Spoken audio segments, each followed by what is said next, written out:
Halos 79 na taon na ang nakakaraan ng sakupin ng Japanese Imperial Army ang ating bansa.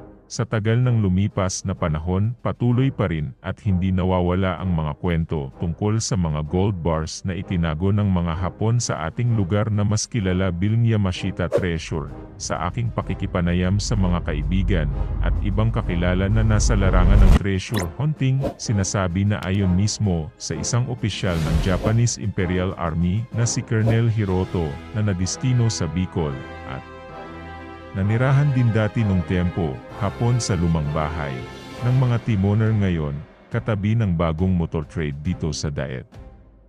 Na nagsimula sila ng pagtatago ng mga kayamanan mula sa tuwaka pakalat na sa iba't ibang panig ng Camarines Norte. At ayon din sa mga kwento sa bundok ng manrisik-risik nila itinago ang maraming gold bars at mga golden Buddha.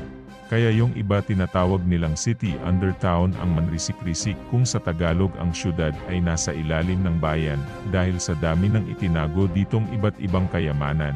Sinabi rin ng opisyal na hanggat natatanaw ang tuktok ng bundok manrisik-risik ay meron silang itinagong kayamanan. Kung may mga interesado sa ganitong kwento mag-comment lang kayo baka sipagan pa akong ipagpatuloy.